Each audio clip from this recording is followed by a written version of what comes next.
जब तक धरती पे इंसान रहेगा तब तक किसान रहेगा। हमारे लिए धरती पुत्र किसान की परिभाषा, लेकिन मैं तो ऐसे ही विनोद में आपकी जानकारी के लिए कि जो माननीय प्रधानमंत्री जी ने 4 हमारी विशेष जातियों का उल्लेख किया है या विशेष आयाम के रूप में लिया है, आपकी जानकारी के लिए महिला, युवा, किसान और गरीब, इसी आधार पर हमने अपने 4 वर्षों का अलग अलग बाइफर्केशन किया है। पहला 2024 को हमने बहनों के लिए नारी वर्ष के नाते से घोषित किया था। 2025 हमने गरीब अर्थात युवाओं के लिए, गरीबों के लिए उद्योग और रोजगार वर्ष का लिया है। ये 26 हमने किसानों के लिए लिया है और 27 हम युवाओं के लिए लेंगे। और उसी पे जितने सरकार के मंत्रालय हैं, उन मंत्रालयों की योजनाएं है, हितग्राही योजना है, उसके दायरे है और हमारे राज्य के अंदर परस्पर इसकी सरकार की और हितग्राही के बीच की आवश्यकता है। दोनों का तालमेल कराने के लिए समग्र रूप से प्लान किया है और हमारा मन भी बहुत इसमें खुला है। हम अपने इस साल के योजना के कार्यक्रम में सर्वदलीय बैठक भी बुलाने वाले हैं। सभी किसान क्षेत्र में काम करने वाले किसान संघ और बाकी लोगों के साथ भी सामूहिक चर्चा करने वाले हैं, या एग्रीकल्चर में रुचि लेने वाले अपने प्रदेश के या देश के भी स्वनाम धन्य बाकी लोग भी बुला सकते हैं, या गांव और किसानों के क्षेत्र में अच्छा काम जिनने समाज सुधार का किया है उनको भी हम आमंत्रित करेंगे और उनके सबके अनुभव का लाभ लेंगे। रविंद्र जी,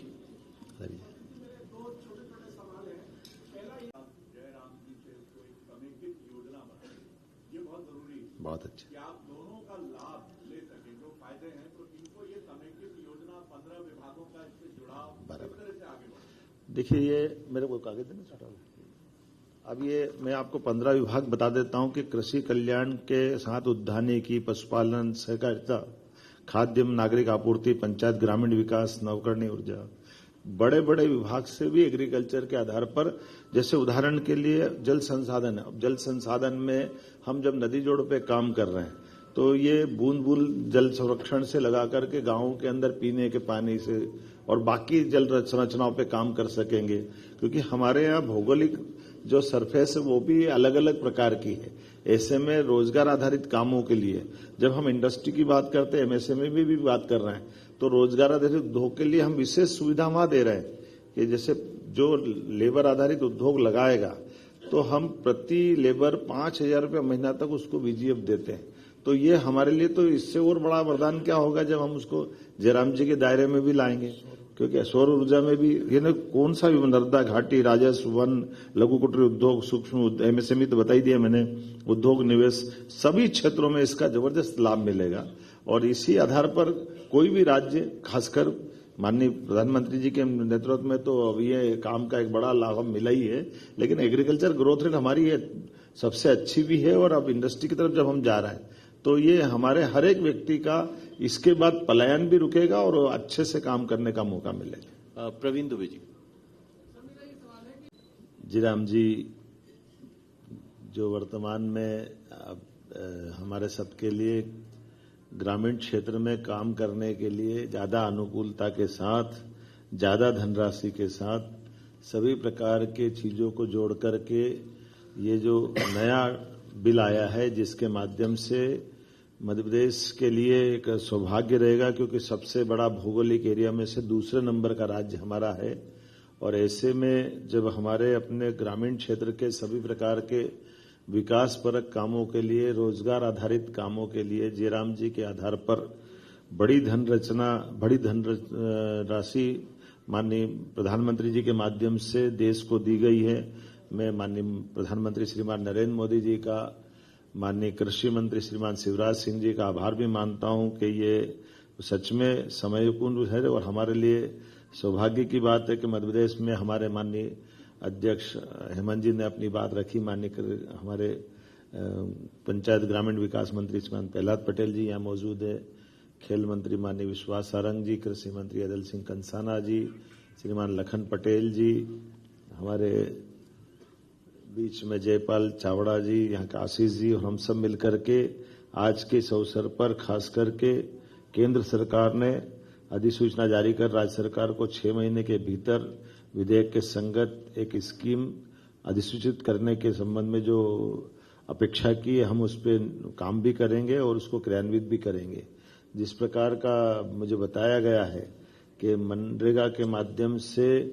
100 दिवस के रोजगार की गारंटी थी और इसको बढ़ाकर 125 दिवस किया गया है। तो ये निश्चित रूप से उससे आगे बढ़ के करने वाला कदम है।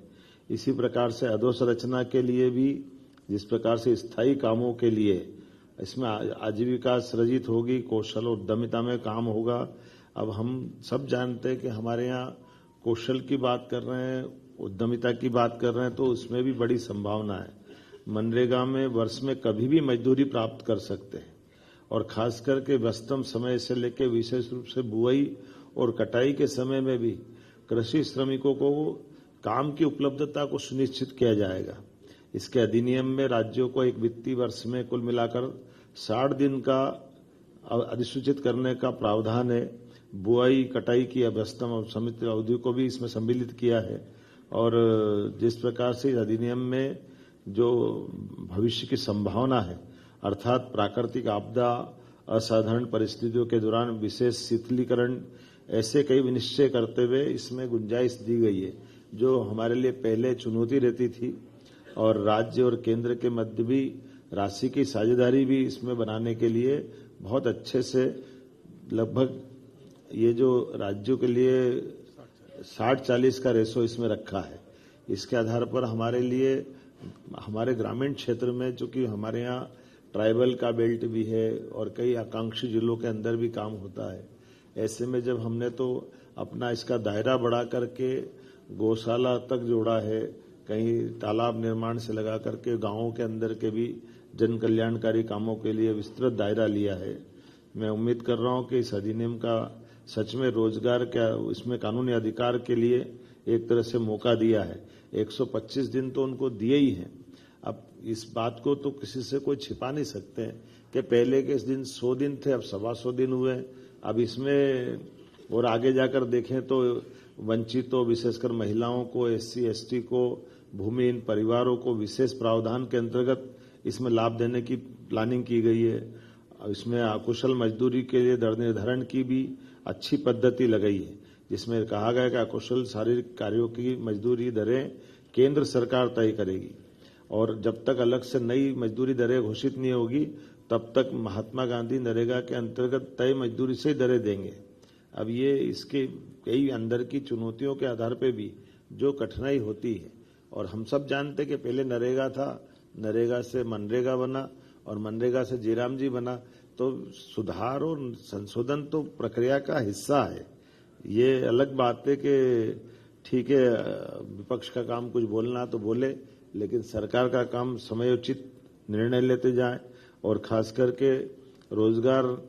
न मिलने की स्थिति में भी ग्रामीण परिवारों को मांग प्रस्तुत करने के आधार पर निर्धारित समय सीमा में काम देने की बात भी करी है और राज्य सरकारें द्वारा दरें और शर्तों के अनुसार बेरोजगारी भत्ता देने का भी इसमें बाध्यता दे दी गई है। अब ये अपने आप में बड़ा उसका संयोजन करने का, बड़े दायरे में लाने का प्लान किया और महिलाओं के लिए भी SHG और संकुल स्तरीय संघ CLF के आजीविका क्रियाकलापों के लिए भी नई शुरुआत है। ये अभी तक छूटी हुई थी, जिसमें हमारे वर्क सेट, ग्रामीण हाट अवसंरचनाएं, कौशल विकास केंद्र जो प्रशिक्षण के साथ इस पे काम कर सकते हैं और अधिनियम में कार्यों को किस प्रकार से लिया है। इसके जल संरक्षण के काम, जिसमें हमने पिछली बार भी जल गंगा संरक्षण अभियान में बड़ा काम किया था, इस बार भी करने वाले, जिसमें चेक डैम, भूमिगत बांध, तालाब, सिंचाई कूप, मृदा नमी संरक्षण, वृक्षारोपण, रूप वाटर हार्वेस्टिंग और इस सड़क, पुल पुलिया, पंचायत भवन, आंगनवाड़ी भवन, विद्यालय भवन और ऐसे कई कामों के साथ मैं तो इसको इस तरह से मानूंगा कि अभी हमारी सरकार ने तो ये वर्ष ही किसान कल्याण वर्ष घोषित कर दिया और किसान कल्याण वर्ष के आधार पर हमने अपने लगभग 15 विभागों के लिए उनकी मजदूरी का भी इसमें साप्ताहिक आधार पर ही 15 दिनों के अंदर मजदूरी देने का निर्णय भी किया हुआ है। अब ये हमारे जो 15 विभाग हैं उसके आधार पर एग्रीकल्चर ग्रोथ रेट से, चूंकि हमारी आने वाले समय में कृषि विकास दर में बड़ी संभावना है कि हम अब रोजगार पे जाएं, एग्रीकल्चर फूड इंडस्ट्रियों पे, फूड प्रोसेसिंग इकाइयों पे, दूध उत्पादन पे, मछली उत्पादन पर, कुक्कुट पालन पर, हर एक जगह से जहां किसानों की आय बढ़ सकती है वहां सब जयराम जी का भी लाभ हम उठाना चाहेंगे। इसकी समेकित योजना के लिए कार्य योजना हम बनाने जा रहे हैं, जिसके आधार पर हमारा एग्रीकल्चर ग्रोथ रेट के साथ साथ इंडस्ट्री वाला भी एमएसएमई से लगा करके लघु कुटीर उद्योग में भी हम इसको कैसे जोड़ सकते हैं। और कई प्रयोग हुए भी हैं, बहुत अच्छे प्रयोग हुए, जिसके आधार पर लाभ भी मिलेगा। हमारा जब सिंचाई का रकबा भी लगातार बढ़ रहा नदी जोड़ो अभियान के माध्यम से, एक तरह से ये दूध उत्पादन से भी हम जब 9% से 20% का टारगेट ले रहे हैं, तो हमारे लिए आज ये बड़ी उपलब्धि रहेगी कि हम गोपालन को, दूध उत्पादन को और इन्हीं के साथ और राज्य के अंदर जैसा जैसा जो हो सकता है उस सब दिशा में आगे बढ़ेंगे। मैं मान के चलता हूं कि वाकई ये माननीय प्रधानमंत्री जी जो दूरंदाजी निर्णय के लिए जाने जाते हैं, कई सारे सुधार हमारे सामने अपनी आंखों को देखते देखते अब विश्व के कई देश हमारे देश की तरफ देख रहे हैं। जैसे कोविड के समय लगाए गए टीके का ऐप बना करके जो उसका रिकॉर्ड रखने का प्रयोग किया था कि निर्धारित समय में लाखों करोड़ों लोगों का भी जिस समय जिसको टीका लगना तभी लगने के लिए ये जो पद्धति बनाई है, मैं मान के चलता हूं कि सब चीजों को जोड़ करके जयराम जी में काफी गुंजाइश दी है और जनता भी सब जानती है। इसका लाभ निश्चित रूप से हमारा राज्य उठाएगा। आपके कुछ अगर प्रश्न हो तो राकेश जी बोल दे। पत्रकार वार्ता रखी गई है। हम सबके आदरणीय हमारे लोकप्रिय मुख्यमंत्री मोहन यादव जी, आदरणीय प्रहलाद जी, आदरणीय कृषि मंत्री कंसाना जी, आदरणीय विश्वास जी, आदरणीय हमारे पशुपालन मंत्री जी, हमारे किसान मोर्चे के अध्यक्ष जयपाल जी और हमारे मीडिया प्रभारी जी, आप सभी को मालूम है कि भारत के प्रधानमंत्री मोदी जी ने संसद के दोनों सदनों में जी राम जी जो हमारा अधिनियम 2025 है उसे मंजूरी दी। एक ऐसा बिल जो देश में ग्रामीण क्षेत्र में एक क्रांति लाएगा, एक ऐसा बिल जिसमें 100 दिन की जगह 125 दिन मजदूरी मिलेगी। मजदूरी भत्ते का प्रावधान है जिसमें कांग्रेस द्वारा भ्रम फैलाया जा रहा है कि योजनाएं केंद्र से बनती है, जबकि इस बिल में ग्राम पंचायत को अधिकार रहेगा।